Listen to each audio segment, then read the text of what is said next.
True story. Yesterday, I stopped off at Fry's to get some milk. I hate it when you run out of milk in the middle of the week.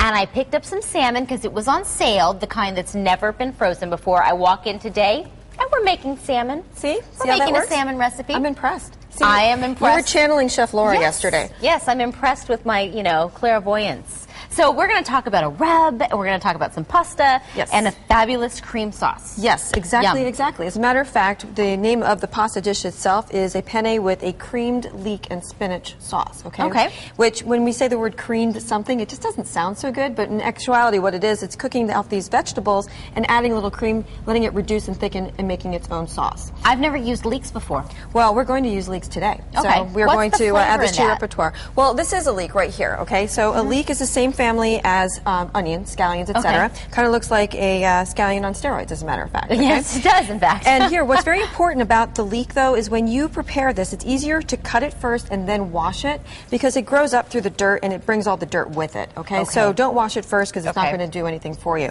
And you'll just need to trim off either side of the leek, just like this, okay? That's the part you want to use, and then we'll peel this off right here.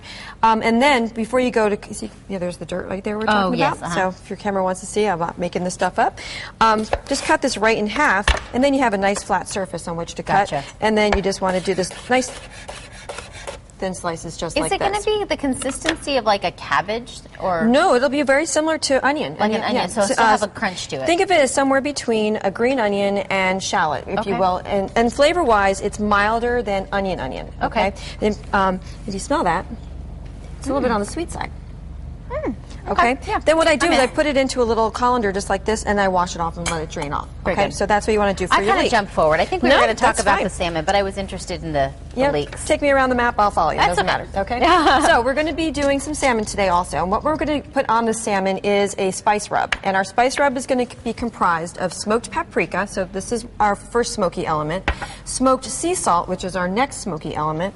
Then we also are going to add a little bit of brown sugar and some Saigon cinnamon. Okay. Saigon cinnamon. Why is that different than your ordinary cinnamon variety? Which would be a Mexican cinnamon, for example. It's actually a little bit hotter in a way. Okay. So if you want to go ahead and smell that too, you'll see it's when I say hot, not like a red hot, but it's going to be more cinnamony. More cinnamony hot. Exactly. So I think of red hots when I think about that. So what we'll do though is we're combining the sweetness of the brown sugar with the smokiness of these other ingredients, and then the cinnamon just kind of gives it a spark. Okay. Speaking of which, if you were to hold a flame to Saigon cinnamon, it will spark. Really? Yes, in case you wanted to turn your kitchen into a science experiment. Let's not. Okay. We'll say we did, but let's not. So what we'll do to the salmon now, we're going to take our rub, and you'll find that when you make the rub, it's going to actually be a little bit more than you need. So that's okay, because this rub is also great on chicken, on pork, on steak, on other types of fish. So you can just wrap it up in a little plastic bag and store that for however long you want. You can even put it in the freezer.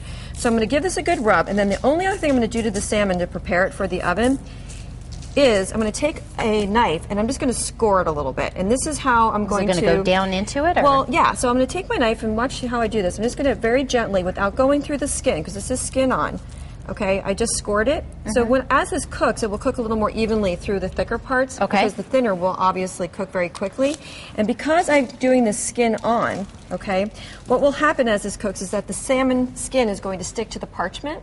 So when I go to take this off later with my spatula, the skin is going to just stick to the salmon. I take the salmon right off, and I don't have any loss or anything. And I don't have to worry about struggling with taking the skin off the salmon. I asked the lady at the counter, what do I do with the skin? Because, I've only been doing the show 3 years, almost 4, and I couldn't remember what I do with the skin on salmon. So did you buy it skin on? Hanging head in shame.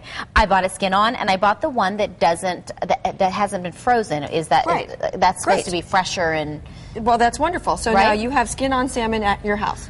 I do. Ready to go. Yeah. So you'll be able to do exactly this $8.99 for a whole pound. Well, see, that's awesome. Yeah, And, can't beat that. And yeah, I mean, the nice thing about buying it fresh like that is that you don't have to worry about the thawing process. It's not going to all of a sudden just like leak a lot of water into your refrigerator or anything like that. Okay, very good. Okay, last but not least, let's just talk about our ingredients, the rest of our ingredients for our sauce. We have, this is pennette pasta, not just penne, but pennette. It's a little bit thinner. Okay.